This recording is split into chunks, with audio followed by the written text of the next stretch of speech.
इस धारा के प्रवर्तक साहब श्री हरिंद्रानंद जी, माँ दीदी नीलमानंद को प्रणाम। उपस्थित समस्त भाई बहनों को मेरा प्रणाम। भाई बहन, हम लोग सौभाग्यशाली हैं कि साहब श्री हरिंद्रानंद जी, माँ दीदी नीलमानंद के माध्यम से हम लोगों के जीवन में संसार के सबसे बड़े गुरु की उपलब्धि हो सके। वो है गुरु शिव। अपने गुरु शिव से जुड़ने के लिए किसी अन्य सामग्री की आवश्यकता नहीं होती। हम और आप यह भी जानते हैं कि जहां पर किसी भी चीज में आडंबर किया जाता है तो वहां देखिएगा कि खूब ज्यादा नियम निष्ठा बढ़ जाता है। हमको आपको कहा गया कि महादेव गुरु है, वह कुछ लेते नहीं। हम लोगों ने उनके वैल्यू को कम करना शुरू कर दिया, कम कर दिए। अरे चर्चे तो है, चलो ना एगो हम लटका देते हैं, सब तो आइए जाते हैं। वहीं पे हो जाए कि कोनो बाबा आने वाले हैं, सुरेश बाबा आने वाले हैं, तो देखिए ना बढ़िया से बढ़िया पंडाल सजाया जाएगा, बढ़िया से बढ़िया साउंड बॉक्स सब लगाया जाएगा ताकि कार्यक्रम सफल हो। देखिए, हमको कहीं कहीं पे इस बात का दुख होता कि संसार के सबसे बड़े गुरु हमारे आपके गुरु, थोड़ा सा भी अगर हमको आपको अपने गुरु से प्रेम होगा तो प्रेम में समर्पण होता है, प्रेम में समर्पण होता है। प्रेमी अपने प्रेम पात्र के अधीन होता है। वह प्रेमी कभी नहीं चाहता कि जिससे वह प्रेम करता है उसको किसी भी प्रकार की तकलीफ हो, कभी नहीं चाहता। हम चीनी पेशेंट हो गए, कभी कभी पत्नी कहती है कि घुटना दर्द होता है, तलवा दर्द होता है, तो हमको शंका जाता है कि कहीं इसको भी तो चीनी नहीं हो गया।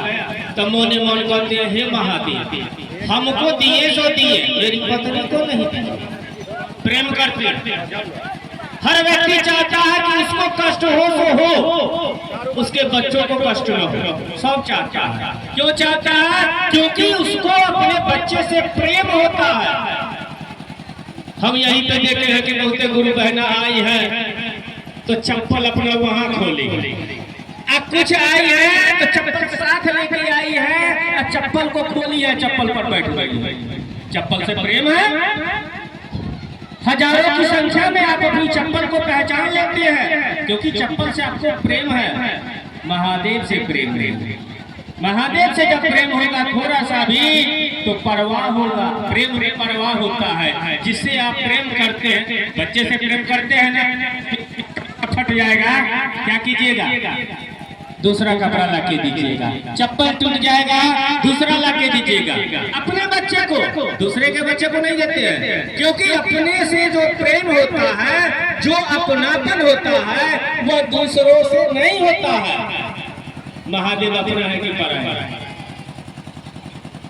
महादेव अपना है कहते हैं, लेकिन यह बोली भर रह जाता है, बोधी में नहीं उतरता है। इसको बोधी में गुरु उतारते हैं अगर आप नियमतः तीनों सूत्र का पालन करते हैं। ज्यादा समय नहीं लेंगे, आइए विषय पे आते हैं कि कहा जाता है कि 12 ज्योतिर्लिंग। कहा क्या जाता है? हकीकत में 12 ज्योतिर्लिंग ही है, न 11 है न 13। आखिर 12 ही क्यों? शांति से समझिएगा। उस समय में समय की गणना नक्षत्रों से हुआ करता था। समय की गणना नक्षत्रों से हुआ करता था। 27 नक्षत्र माना गया, 27, और दिशा माना गया 4। वैसे दिशा 10 है, संस्कृत के हिसाब से देखिएगा तो दिशाएं 10 होती है। पूरब पश्चिम उत्तर दक्षिण करते हैं ना, सब का कोना, तो 4 दिन 8 हो जाता है, एक नीचे एक ऊपर 10 हो जाता है। लेकिन स्वतंत्र दिशाएं 4 हैं। कहा गया कि इन नक्षत्रों को 4 दिशाओं से गुना कर दीजिए, यानी 27 को 4 से गुना कर दीजिए तो हो जाएगा 108। अब लोगों ने सवाल खड़ा कर दिया कि भाई गुना क्यों किया जाए, इसको जोड़ भी तो सकते हैं, भागा भी तो दे सकते हैं, घटा भी तो सकते हैं। साहब ने कहा कि हमारा आपका कर्म फल गुणात्मक होता है, कर्म फल गुणात्मक होता है, इसीलिए नक्षत्रों को दिशा से गुना किया गया, जिसका गुणनफल हुआ 108। इसीलिए नाम जप की कोई भी माला 108 का निकले। नाम जप की कोई भी माला, चाहे कमलगट्टा का हो, तुलसी का हो, रुद्राक्ष का हो, स्फटिक का हो, जो भी चीज का हो, 108 लाने का होता है। नाम जप की माला 108 की होती है। अब कर्म फल गुणात्मक होता है। देखिए, पूछेगा ना कि कर्म फल कैसे गुणात्मक होता है। आपके घर में किसी की शादी है, शादी एगो का होगा, चाहे बेटा का करते हैं या बेटी का करते हैं। अब उस शादी में खुशियां बांटने के लिए आपका जितना रिश्तेदार है सबको बुलाते। शादी एक आदमी का, और रिश्तेदार के साथ साथ पूरे गांव समाज को भी उस खुशी में शामिल करते हैं। यानी आपके पास एक खुशी का मौका आया तो एक आदमी के चक्कर में कई गुना आदमी को आप आमंत्रित करते हैं खुशी बांटने के लिए। गुणात्मक हुआ ना। अब दूसरे बार में आइए, कोई मर जाए, मरना तो सबको है, घर में कोई मर गया, उसमें भी मरा एक आदमी, लेकिन आमंत्रित सारे रिश्तेदार नाते जो भी होते हैं गांव समाज सबको करते हैं। इसीलिए कहा गया कि कर्म फल गुणात्मक होता है। इसीलिए 27 नक्षत्र को उस 4 दिशा से गुना किया गया और नाम जप की माला हो गया 108। अब भारत के मनीषियों ने कहा कि भारत को विश्व गुरु बनाना है, भारत को विश्व का गुरु बनाना है। जो जिधर से आए भारत भूमि को प्रणाम करता हुआ चले। उन्होंने सोचा कि कुछ ऐसा किया जाए, वही ज्योतिर्लिंग की बात। तो उन्होंने कहा कि ज्योतिर्लिंग कितना बनाया जाए, तो कहा 108 जो नाम जप की माला है ना, इसको शक्ति अंक से भागा दिया। शक्ति अंक, शक्ति अंक क्या है? शक्ति अंक भी समझ। कहा 5 तत्व से यह शरीर बना, मिट्टी, पानी, आग, आकाश, हवा। 5 तत्व है ना, इसमें 3 गुण आया, सतोगुण, रजोगुण, तमोगुण। 5 तत्व और 3 गुण, यह मिलकर कितना हुआ? 8। और एक शिव को लिया गया, कितना हुआ? 9। जैसे नवदुर्गा कहते हैं ना, इन 9 अंक को कहा गया यह शक्ति अंक है। इस शक्ति अंक से उस 108 में भागा दीजिए, कितना हुआ? 12 नामा 108। वही 12 ज्योतिर्लिंग भारत के विभिन्न स्थानों पर स्थापित किया गया। ये नहीं समझिएगा कि एक जगह पर 12 ज्योतिर्लिंग है, चारों ओर है, भारत के चारों ओर। यही है 12 ज्योतिर्लिंग का विज्ञान, न 11 है न 13 है। और मैं वही बात बताता हूँ जो मैं साहब के मुखार बिंदु से सुनता हूँ, आप लोग भी सुन सकते हैं। लोगों ने तो शिव चर्चा को बदनाम सा करके रख दिया है। आज भी YouTube चैनल पे अगर आप शिव चर्चा बोलिएगा, क्या आएगा मालूम है? नचनिया सब आएगा, खूब डांस करेगा। YouTube पे शिव चर्चा सर्च कीजिए, नचनिया सब आएगा। लोग अपने कमाई करने के चक्कर में इसका दुरुपयोग कर दिया। आज के डेट में भी अगर आप वहाँ YouTube में जाकर के कहिए साहब श्री हरिंद्रानंद की चर्चा, तब साहब की वाणी आएगी। इसलिए आप लोगों को अवगत कराना चाहूंगा कि जब भी आप फ्री समय में होते हैं तो मोबाइल हाथ में तो उसका सदुपयोग कीजिए। अगर साहब की वाणी को सुनते हैं तो आपका जीवन बहुत सुंदर हो जाएगा, बहुत सुंदर हो जाएगा। इसीलिए साहब की वाणी को सुने। आई नचनिया सब तो बदनाम करके रख दिया है। अब क्या करते हैं लोग आजकल?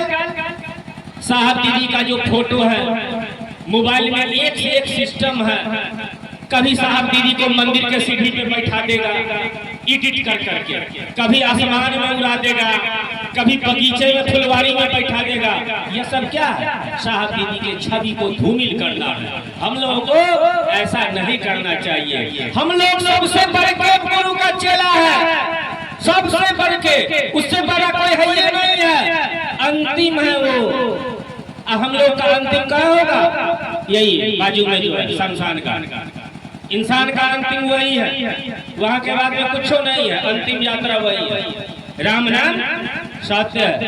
तो हम लोग को इस जीवन में कुछ ऐसा करना है कि मेरा शरीर रहे न रहे, लोग याद करें कि फलाने गुरु भाई थे, फलाने गुरु बहना थे, महादेव गुरु का काम करते थे, लोगों में अच्छा संदेश देते थे। अरे हमारे आपके साथ में जाएगा क्या?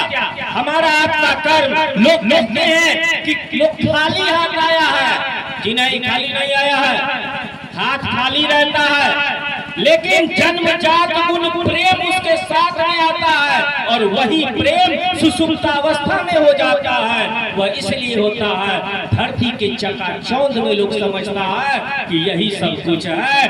और उस सहज प्रेम, साहब ने लिखा है सत्यानुभूति में कि मनुष्य के सहज प्रेम से परमात्मा लभ्य है। लभ्य मतलब प्राप्त करना। सहज प्रेम से सहजोर जो साथ में जन्मा है।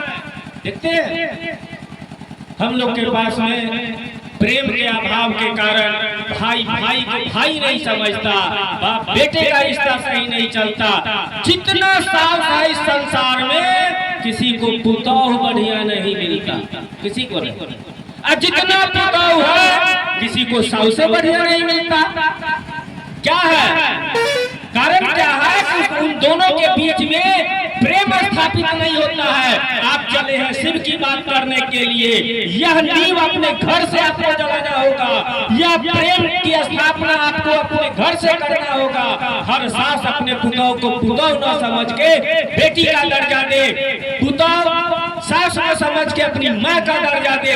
देखिएगा इतने घरों में जो आग लग रहा है, लोग बर्बाद हो रहे हैं, लोग जेल के सलाखों में जा रहे हैं, छोटी सी बात के लिए। अगर वहाँ पर वह प्रेम स्थापित हो जाए, यह सब मामला नहीं आएगा। इसीलिए हम निवेदन करेंगे कि आप शिव के शिष्य बने हैं, उस क्रम में अग्रसर होते रहिए, और अपने मनुष्य होने का जो प्रमाण होता है, संसार को छोड़ करके जाना चाहिए। विशेष क्या कहेंगे? आप सबों को प्रणाम। आइए